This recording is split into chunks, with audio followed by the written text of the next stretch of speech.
Dear friends, आप सबका स्वागत है आपके अपने चैनल वेब स्टूडियो केयर में। तो फ्रेंड्स, आज के इस वीडियो में हम लोग बायोलॉजी जो हमारी सीरीज़ चल रही है उस सीरीज़ के अंतर्गत transportation in plants and animals देखने वाले हैं। इससे पहले फ्रेंड्स हम लोग रेस्पिरेशन पढ़ चुके हैं पिछली वीडियो में। अगर आपने नहीं देखा है उस वीडियो को तो आप देख लीजिएगा ज़रूर, क्योंकि बहुत सारी चीज़ें वहाँ से आपको क्लियर हो जाएगी, तो इस वीडियो में आपको कोई प्रॉब्लम नहीं होगी।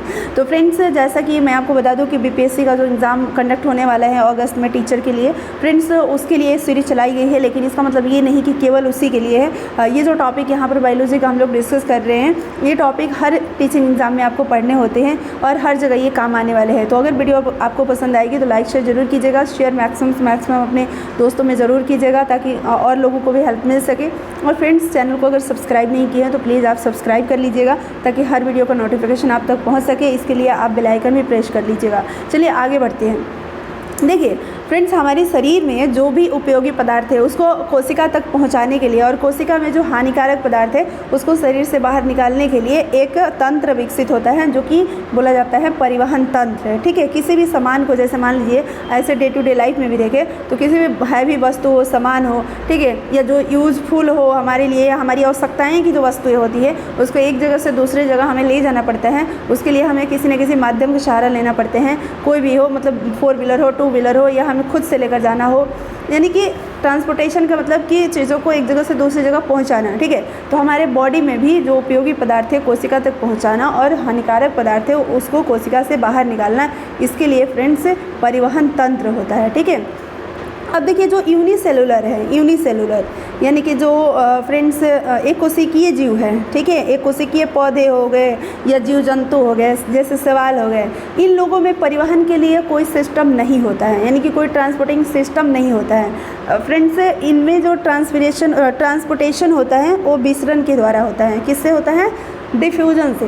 अब देखिए डिफ्यूजन से, जैसे मान लीजिए कि बहुत हैवी सामान है तो आप थोड़ी दूर, मतलब एक बिल्डिंग से दूसरी बिल्डिंग में लेकर जाना है तो आप लेकर जा सकते हो, है ना। मान लो आप स्टूडेंट हो, आप कहीं रूम लेकर पढ़ाई कर रहे हो और दूसरे रूम में आपको जाना है, आप वो रूम खाली कर रहे हैं, तो हो सकता है कि यहाँ से सामान उठा करके और खुद सेल्फ आप अपने एफर्ट से दूसरे बिल्डिंग में आप लेकर चले गए। लेकिन अगर आप खुद सोचिए कि 10 किलोमीटर 15 किलोमीटर दूर अगर आपका कहीं रूम है, वहाँ शिफ्ट होना है, तो आप कैसे लेकर जाएंगे? उसके लिए तो कोई सिस्टम चाहिए ना। ठीक है, तो जो भी एक कोशिकीय जीव है उनका शरीर इतना छोटा होता है कि डिफ्यूजन से काम चल जाता है। डिफ्यूज होता है तो पूरे बॉडी में जो भी पदार्थ है वो फैल जाता है। ठीक है, डिफ्यूजन से इनमें सब कुछ हो जाता है, रेस्पिरेशन भी हो जाता है, ट्रांसपोर्टेशन भी हो जाता है।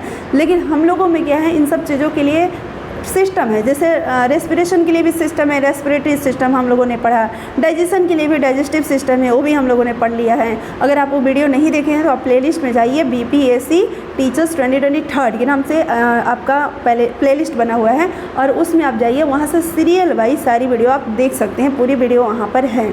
ठीक है, अभी तक जितनी भी हुई है डिस्कशन। अब फ्रेंड्स यहाँ पर देखिए, तो जो उच्च कोटि के जो जीव जंतु होते हैं उनमें परिवहन के लिए परिवहन तंत्र विकसित होता है। ठीक है, अब देखिए पौधों में परिवहन तंत्र कैसे होता है और एनिमल में कैसे होता है ये देखेंगे। तो पहले हम पादप की बात कर लेते हैं। हमने तो एक कोशिकीय पौधे और जंतु शैवाल की बात करी जिसमें विसरण द्वारा होता है, लेकिन फिर भी जो मतलब कि जो और भी कैटेगरी के जो प्लांट है, पौधे हैं जो उच्च कोटि में आते हैं, उनमें परिवहन के लिए एक संवहन ऊतक होता है। संवहन ऊतक पाया जाता है, ये 2 बार लिख दिया है, संवहन ऊतक पाया जाता है। संवहन ऊतक में कौन कौन आते हैं? जाइलम और फ्लोएम, जाइलम और फ्लोएम। ठीक है, अब देखिए जाइलम फ्लोएम के बारे में हम लोग पीछे पढ़ चुके हैं, इसलिए फ्रेंड्स मैं आपसे रिक्वेस्ट करना चाहूँगी कि अगर पिछली वीडियो को आपने नहीं देखा है तो प्लीज़ आप पिछली वीडियो को देख लीजिए। टिश्यू के बारे में हम लोगों ने पढ़ा है, जैसे ऊतक की बारी है, जाइलम क्या है, फ्लोएम क्या है, इन लोगों के बारे में डिटेल्स हम लोग पढ़े हैं। लेकिन फिर भी यहाँ पर देखिए पौधे में जो जल है और जल में जो घुलित खनिज लवण है, इसका परिवहन जाइलम के द्वारा, जाइलम जल, इसको कनेक्ट कीजिए, जाइलम जल और खनिज लवण किस में होगा? जल में होगा, क्योंकि जल में ही मिट्टी में जो पोषक तत्व होते हैं, खनिज लवण, जब हम जल जड़ में डालते हैं, है ना, पौधे की जड़ में हम जल देते हैं तो उस जल में वो खनिज लवण क्या हो जाते हैं? घुल जाते हैं। और उस जल जो जल है वो जाइलम ऊतक के द्वारा कहाँ जाता है? जड़ से पत्ती फल फूल तक जाता है, तो वहाँ तक पहुँच जाता है। ठीक है, तो जाइलम के द्वारा जल का परिवहन और जल में क्या होगा? घुलित खनिज लवण, तक घुलित खनिज लवणों का भी परिवहन जाइलम के द्वारा होता है। अब देखिए जो पौधों के जड़ों के बाहरी भाग में जो मूल रम होते हैं, छोटे छोटे इस तरीके से ये जड़ हो गए तो ये ऐसे रेशे की तरह होते हैं ना, इनको मूल रोम कहा जाता है, यानी रूट हेयर्स कहा जाता है। ठीक है, रूट हेयर। अब देखिए मिट्टी में जो जल होते हैं, मिट्टी में पानी में जो जल, वो मूल रम के द्वारा अवशोषित कर लिए जाते हैं। ठीक है, अब मूल रोम में मान लीजिए जल आ गया, मिट्टी से जल किस में आ गया, मूल रोम में। अब मूल रोम से फिर विसरण यानी डिफ्यूज होकर जल कहाँ चला जाएगा, जाइलम में, जाइलम तक में चला जाएगा। अब देखिए पौधे की जड़ से पौधे के शीर्ष भाग तक जल जाना है, यानी कि जाइलम में तो आ गया, लेकिन जड़ से ये जो जल है कहाँ जाना है, शीर्ष ऊपर तक। तो आप सोचेंगे कि भाई जो जल है पानी वो नीचे से ऊपर कैसे चढ़ेगा, तो इसका परिवहन जो होता है रसाकर्षण कहलाता है, यानी कि जल का पौधे के जड़ से शीर्ष तक का परिवहन रसाकर्षण कहलाता है। ठीक है, अब देखिए पौधों में वाष्पोत्सर्जन यानी कि ट्रांसपीरेशन की क्रिया के कारण अगर ट्रांसपीरेशन नहीं हो तो जाइलम से जल जड़ से शीर्ष तक नहीं पहुंच पाएगा। क्यों? क्योंकि जो ट्रांसपीरेशन होता है इसके होने से जाइलम के अंदर निम्न दाब बन जाता है और जिससे जल जो है ऊपर की ओर खींचते हुए चला जाता है। आप समझ रहे हैं, यानी पत्ती के जो शीर्ष भाग पर, जैसे मान लीजिए कि प्लांट का जो शीर्ष भाग पत्ती है, तो पत्ती से क्या होता है, वाष्पोत्सर्जन, यानी कि वहाँ से जल वायुमंडल में निकल रहे हैं। तो यहाँ पर जो जाइलम है, जाइलम के अंदर निम्न दाब क्षेत्र बना, तो इससे क्या होगा कि फिर नीचे से ऊपर हमारा क्या होगा, जल ऊपर चढ़ते हुए चला जाएगा। ठीक है, अब देखिए पत्तियों द्वारा तैयार भोजन पौधों के विभिन्न भागों में फ्लोएम उत्तक के द्वारा पहुंचता है, यानी कि पत्ती में पानी चला गया, सूर्य के प्रकाश भी मिला, क्लोरोफिल भी वहाँ है, कार्बन डाइऑक्साइड भी है, खाना तैयार हो गया। अब खाना को क्या करना है, परोसना है।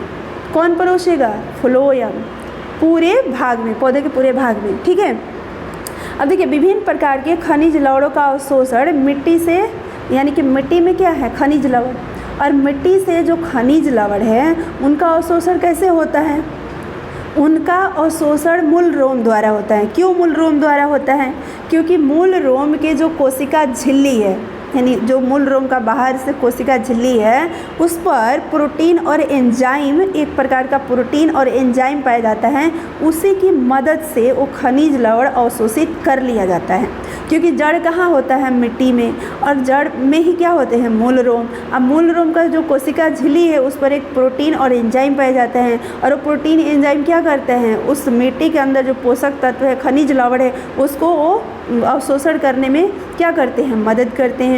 तो पोषक तत्व जो है वो खनिज लवण जो है वो अवशोषित कर लिया जाता है। अब देखिए जाइलम द्वारा जल तथा खनिज लवण का परिवहन एक ही डायरेक्शन में होगा, यानी जड़ से तना पत्ती की ओर जाएगा बस।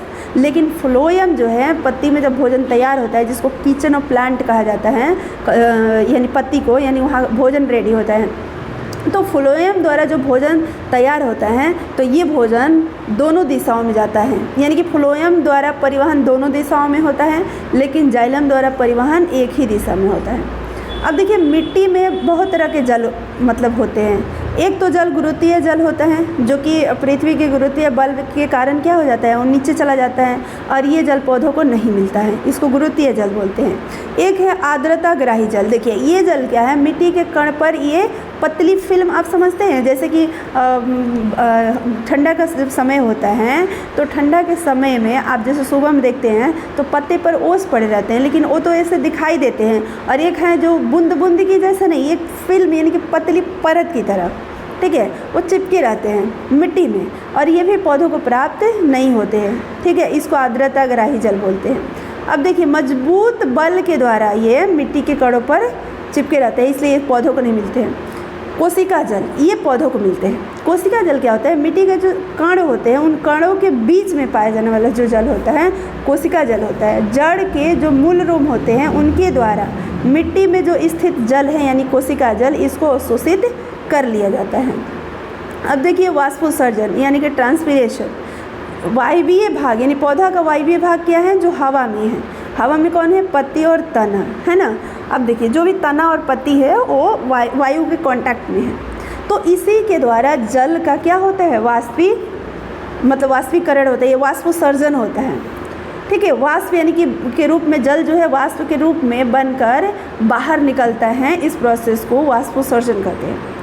अब देखिए, जो पौधों का जो वाष्प के माध्यम में यानी कि वाष्प के माध्यम से पौधों से जो जल बाहर में निकलता है वो पत्ती से भी और तना से भी निकलता है, दोनों से निकलता है। लेकिन 80 to 90% पत्ती से ही निकलता है। पत्ती में छोटे छोटे छिद्र होते हैं जिसको स्टोमाटा बोलते हैं, इसी के द्वारा बाहर निकल जाते हैं जल 80 to 90%। बाकी जो बचा वो तना में भी एक इस तरह के उत्तल लेंस की तरह छिद्र होते हैं ऐसे, और इसको लेंटिकल्स बोलते हैं, इसके द्वारा निकलते हैं। लेकिन ताना से कम निकलता है, यानी कि ताना से वाष्पोत्सर्जन कम होता है, पत्ती से वाष्पोत्सर्जन ज़्यादा होता है। तो यहाँ पर देखिए, अब देखो वाष्पोत्सर्जन की जो क्रिया होती है वो केवल दिन में होती है, क्योंकि अंधेरे में या रात में जो स्टोमाटा का रंध्र यानी छिद्र है वो बंद हो जाता है। ठीक है। रंध्र को खोलने और बंद करने का जो कार्य है उसके चारों तरफ स्थित एक द्वार कोशिका होती है जिसको गार्ड सेल कहा जाता है, इसके द्वारा होता है। जैसे अपार्टमेंट में या फ्लैट में आपने देखा होगा, बड़े बड़े अपार्टमेंट में या मॉल वगैरह में कोई अगर जाता है आता है तो वहाँ गार्ड होता है दरवाज़ा खोलने के लिए, बंद करने के लिए। होटल्स वगैरह में भी तो आप वहाँ अगर जाते हैं तो दरवाज़ा खोल देता है, फिर आप निकल के चले जाते हैं तो बंद कर देता है, मतलब जिसको गार्ड बोलते हैं। उसी तरीके से स्टोमाटा के चारों तरफ उसके रंध्र यानी कि जो स्टोमाटा है, ठीक है, इसके चारों तरफ ऐसे गार्ड सेल होता है। ये क्या कर देता है, इसको बंद कर देता है, फिर खोल देता है। ठीक है। तो रात में ये बंद हो जाता है और जब प्रकाश पड़ता है तो ये खुल जाता है। तो जब मतलब दिन में ही वाष्पोत्सर्जन की क्रिया होता है, रात में वाष्पोत्सर्जन की क्रिया नहीं होता है। अब देखिए, वाष्पोत्सर्जन का कुछ भाग यानी कि 3 से 9% भाग ताना से होता है, यानी लेंटिकल के माध्यम से होता है। अब बाकी मैंने क्या बताया, किससे होता है, स्टोमाटा से होता है, पत्ती के द्वारा ज़्यादा होता है।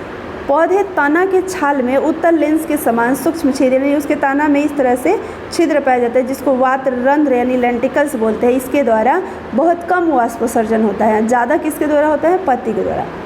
वाष्पोत्सर्जन के दौरान जल की निरर्थक हानि होती है, यानी कि बेकार जल होता है वाष्पोत्सर्जन के द्वारा, लेकिन फिर भी वाष्पोत्सर्जन जरूरी है। क्यों? क्योंकि रसाकर्षण के लिए जरूरी है। रसाकर्षण क्या है, जल को जड़ से पौधे के शीर्ष भाग तक जाइलम के द्वारा पहुंचने का जो क्रिया है वो रसाकर्षण कहलाता है।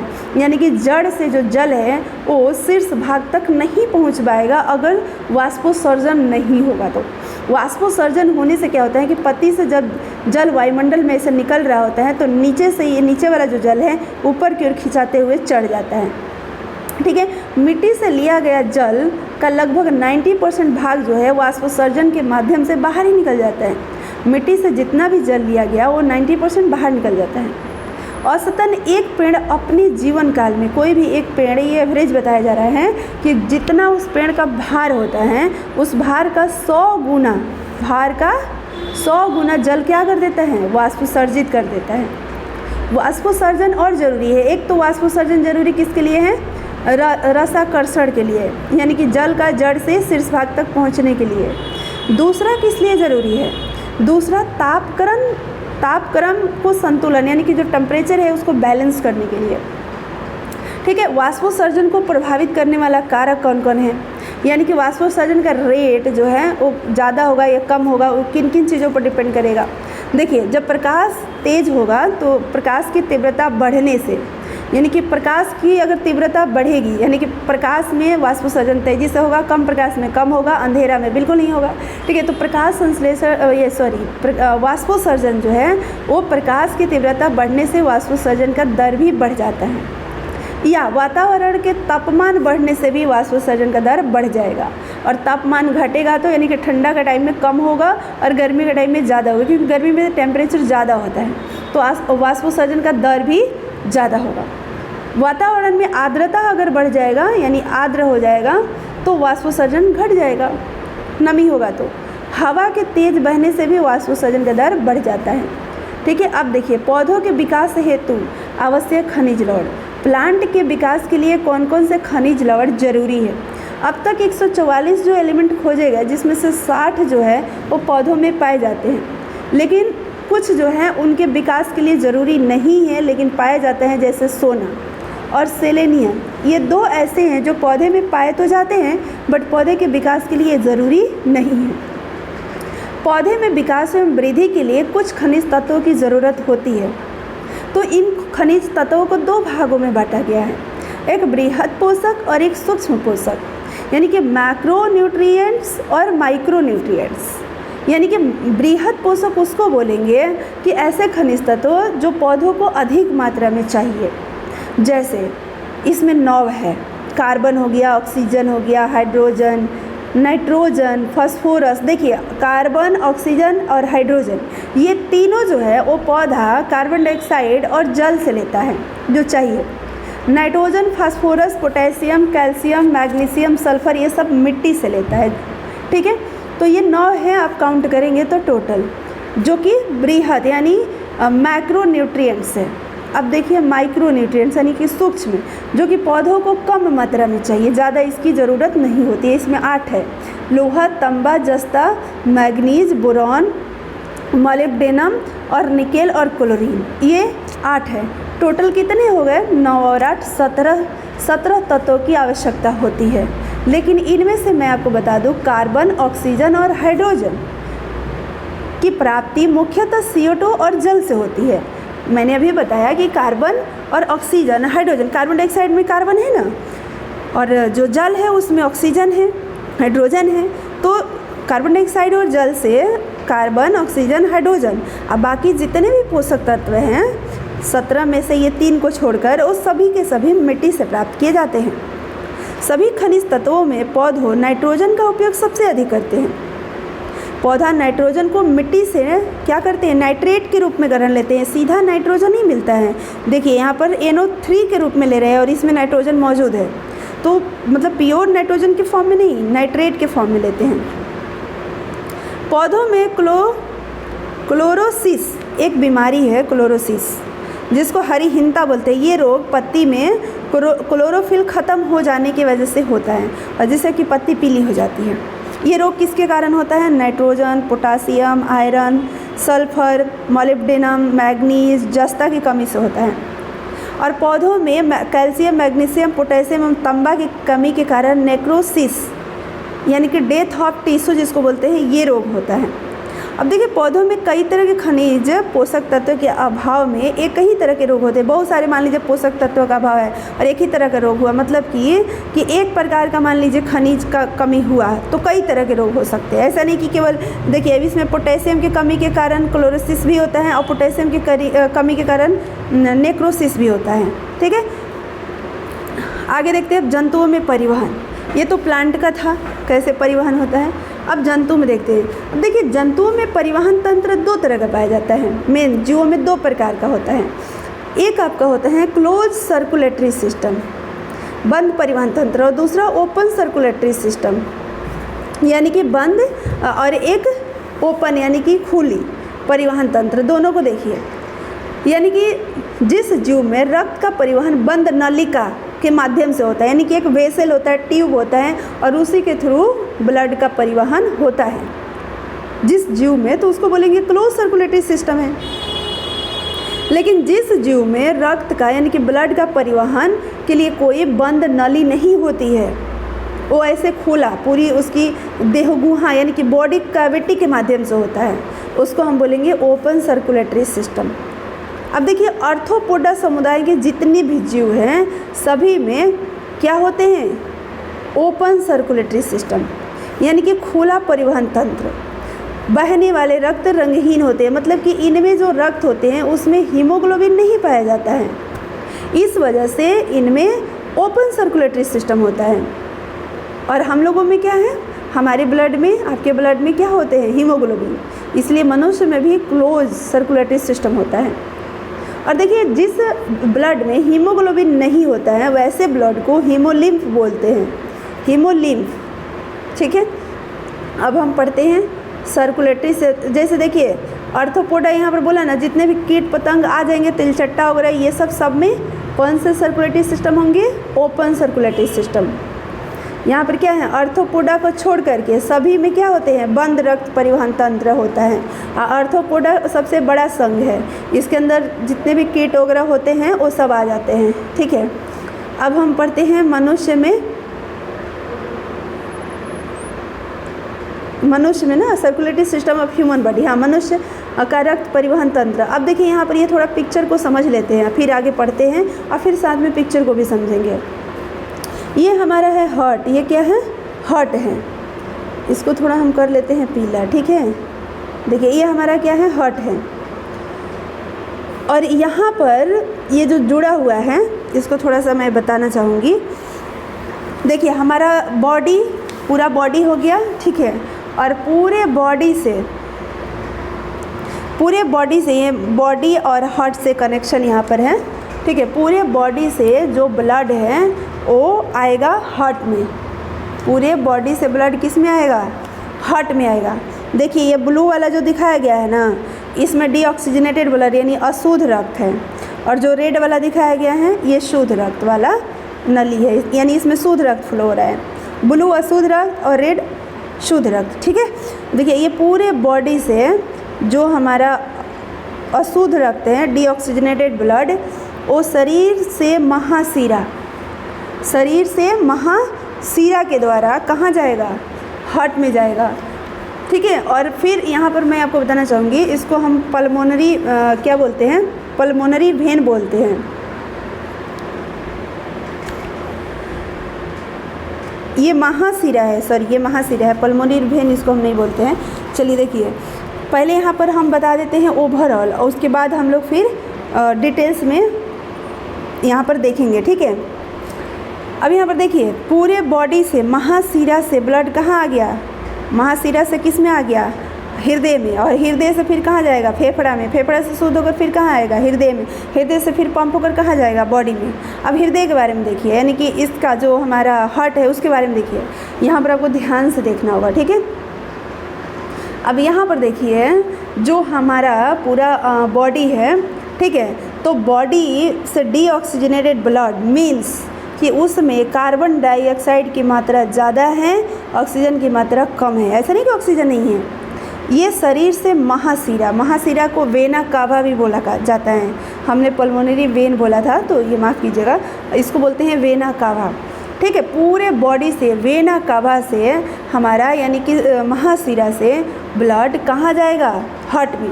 अब हार्ट के बारे में थोड़ा देख लेते हैं और उसके बाद ये चीज़ हम समझ पाएंगे, ठीक है। तो देखिए जो हमारा हार्ट होता है इसमें 4 चैम्बर होता है। ये मांसल होता है, ठीक है। मांसल मतलब इसमें हड्डी नहीं होता है, मांस का होता है और सॉफ्ट होता है। और ये देखिए इसमें 4 चैम्बर होता है। एक चैम्बर ये है, एक चैम्बर ये है, एक चैम्बर ये है, एक चैम्बर ये है।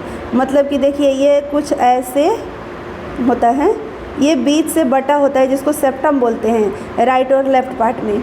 और यहाँ पर फिर ऐसे होता है, एक चैम्बर ये, एक चैम्बर ये, एक चैम्बर ये, एक चैम्बर ये, 4 चैम्बर में बटा होता है। मनुष्य का जो हृदय होता है 4 चैम्बर में बटा होता है। ये भी पूछा जाता है कि इसका कितने चैम्बर में बटा होता है। तो यहाँ पर देखिए तिलचाटा के कितने चैम्बर में बटा होता है? 13 चैम्बर में उसके हृदय में होते हैं, ठीक है। यहाँ 4 चैम्बर मनुष्य का हम पढ़ रहे हैं, पहले इस पर ध्यान देते हैं।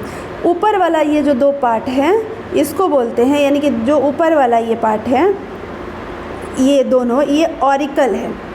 ऑरिकल इसको क्या बोलते हैं? ऑरिकल। और नीचे वाला ये दोनों है, ये है वेंट्रिकल।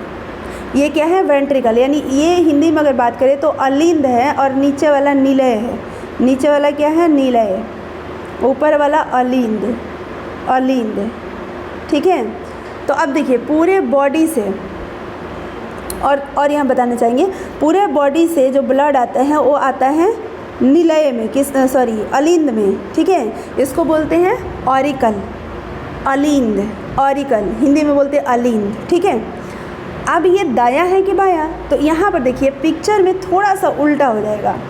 यहाँ क्या उल्टा होगा? जैसे पिक्चर में तो आपको लग रहा होगा कि ये राइट है और ये लेफ़्ट है, लेकिन ये हमारा राइट अलिंद है और ये हमारा लेफ़्ट अलिंद है। इसको उल्टा कर देना है।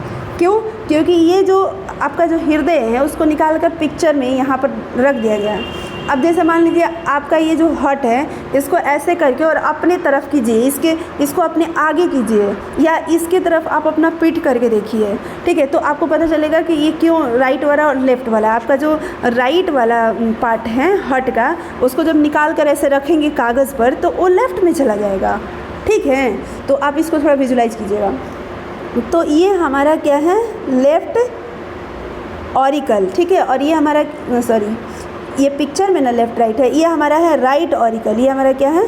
राइट ऑरिकल, राइट ऑरिकल, ठीक है, राइट ऑरिकल। अब देखिए यहाँ पर इसको ऑट्रियम भी बोलते हैं, इसको ऑट्रियम भी बोलते हैं, जो ऑरिकल है इसको ऑट्रियम भी बोलते हैं।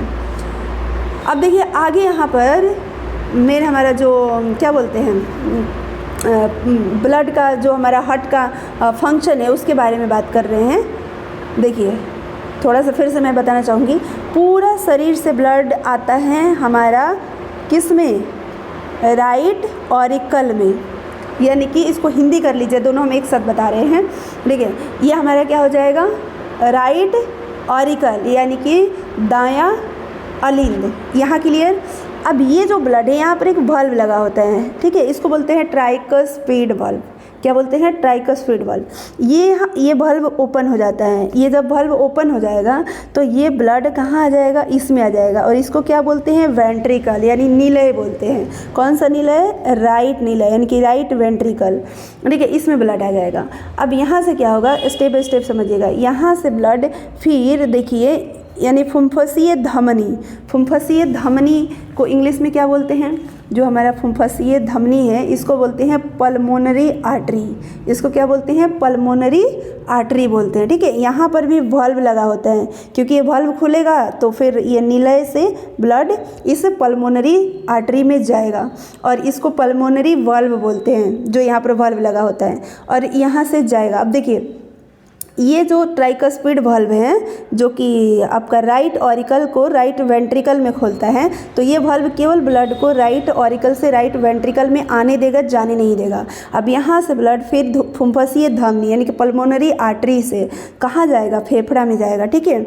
और देखिए एक अपवाद है, धमनी में हमेशा शुद्ध रक्त का बहाव होता है, यानी कि फ्लो होता है, लेकिन फुंफसीय धमनी ऐसा है जिसमें अशुद्ध रक्त जा रहा है, तो अपवाद याद रखना, ठीक है। तो ये अशुद्ध रक्त कहाँ गया? फेफड़ा में। अब देखिए जो फेफड़ा का कुपिका है, वोल्वी जिसको बोलते हैं, वहाँ पर क्या है? ऑक्सीजन ज़्यादा है और कार्बन डाइऑक्साइड कम है, तो ऑक्सीजन का दबाव वहाँ बढ़ जाएगा, और दबाव बढ़ने से वो ऑक्सीजन इस ब्लड में आ जाएगा, ठीक है, जो कि हम लोग पीछे पढ़े थे पिछले क्लास में, उस वीडियो को देख लीजिएगा।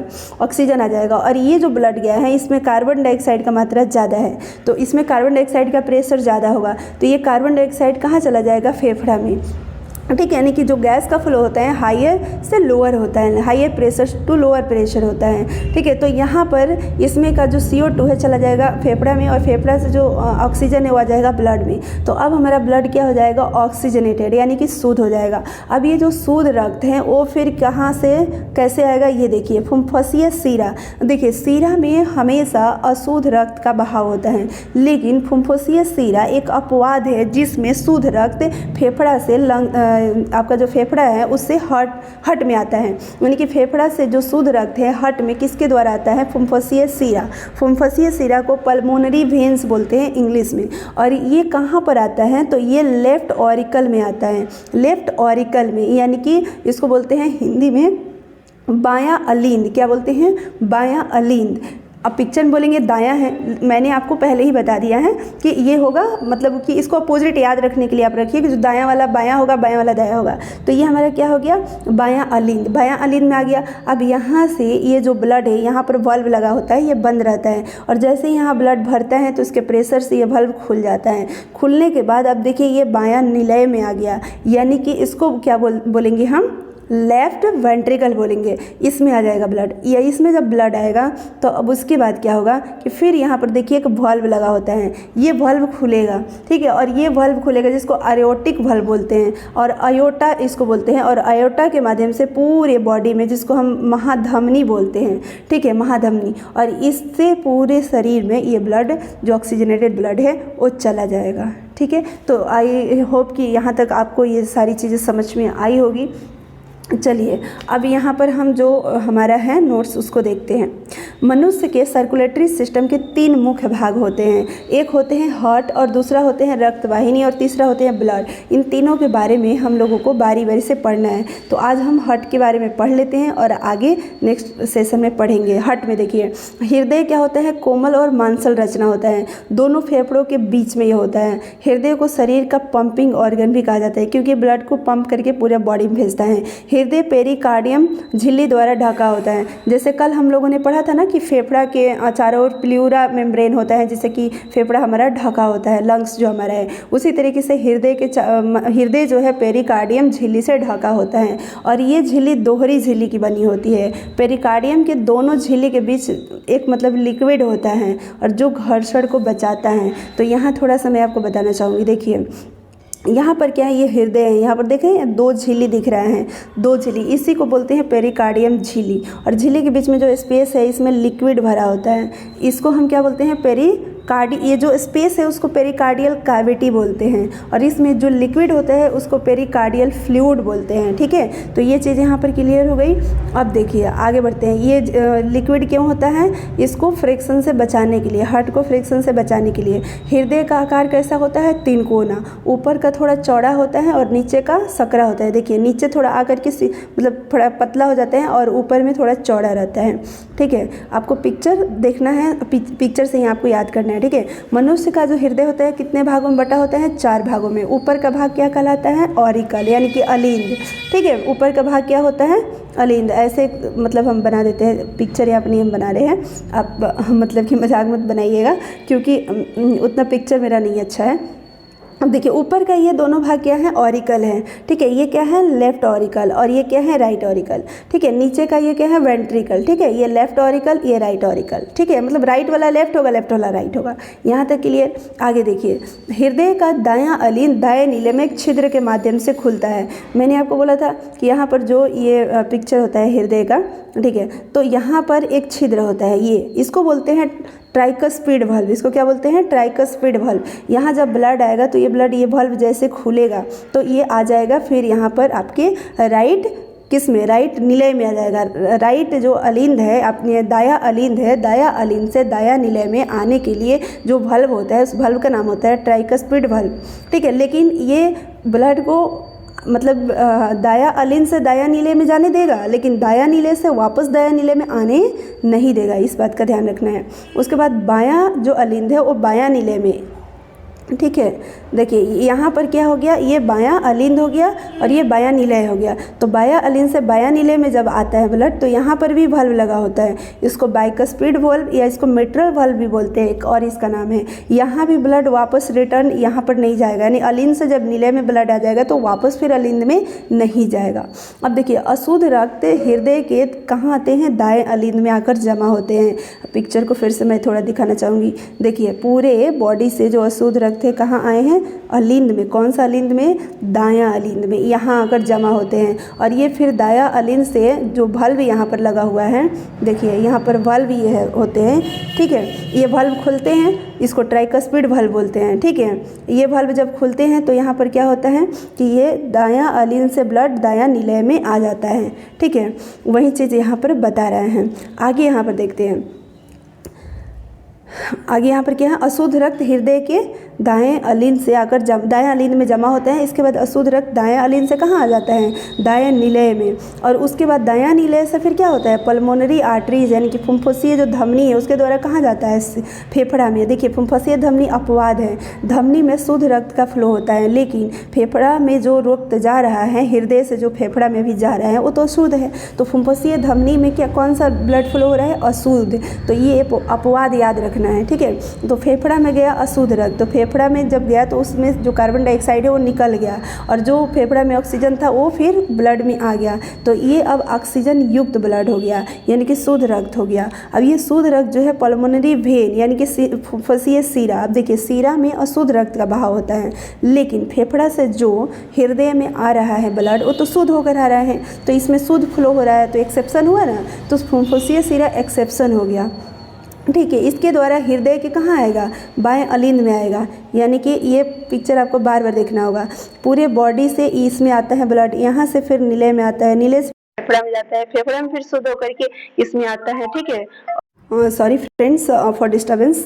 तो चलिए यहाँ पर हम ये देख रहे थे कि जो हमारा ब्लड है, अशुद्ध ब्लड पूरे बॉडी से आता है आपके राइट ऑरिकल में, फिर आता है वेंट्रिकल में, फिर जाता है फेफड़ा में, फेफड़ा से फिर आता है लेफ्ट ऑरिकल में, लेफ्ट ऑरिकल से फिर लेफ्ट वेंट्रिकल में। अब लेफ्ट वेंट्रिकल से पल्मोनरी वेन के द्वारा यानी फुफ्फुसीय शिरा से आया आपका यहाँ पर ऑरिकल में, लेफ्ट ऑरिकल में, हृदय में। तो ये शुद्ध रक्त आ रहा था फेफड़ा से हृदय में, ठीक है। तो अब देखिए जो शुद्ध रक्त है बाह्य नीले में आ गया, और यहाँ से फिर ये शुद्ध रक्त कहाँ जाएगा, रक्त धमनी, महाधमनी अओर्टा के द्वारा पूरे शरीर में चला जाएगा, ठीक है।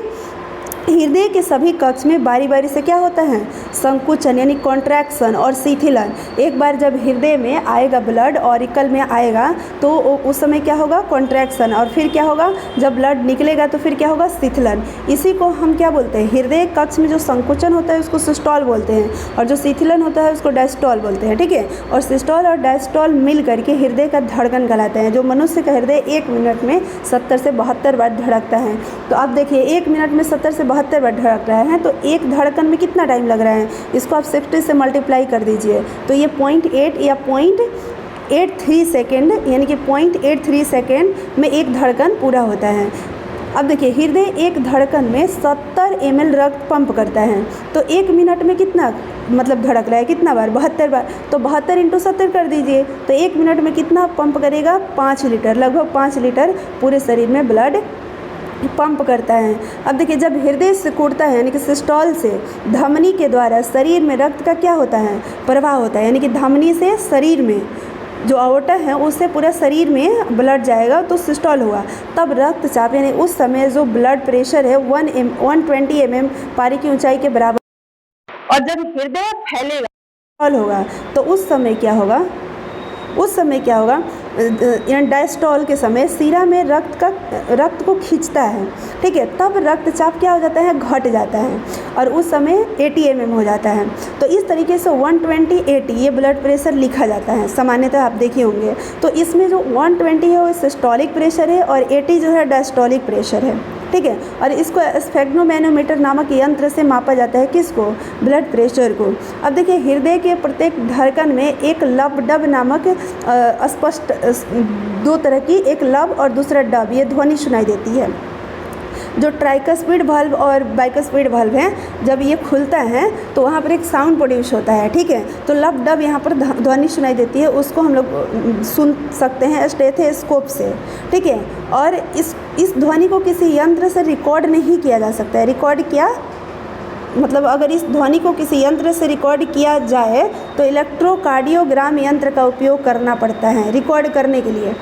मतलब ऐसे जनरली मतलब नॉर्मली किसी यंत्र से हम रिकॉर्ड नहीं कर सकते हैं, उसके लिए हमें क्या चाहिए, इलेक्ट्रोकार्डियोग्राम एक यंत्र होता है, इसी के द्वारा हम कर सकते हैं, ठीक है। हृदय के धड़कन को नियंत्रण करने के लिए दाएं अलिंद में ऊतक की एक गांठ बनी होती है। क्या होती है, ऊतक की एक गांठ, उसको स्नेह नोड बोला गया। SA नोड को हृदय की गति का प्रेरक कहा जाता है, SA नोड इसको बोला जाता है, ठीक है।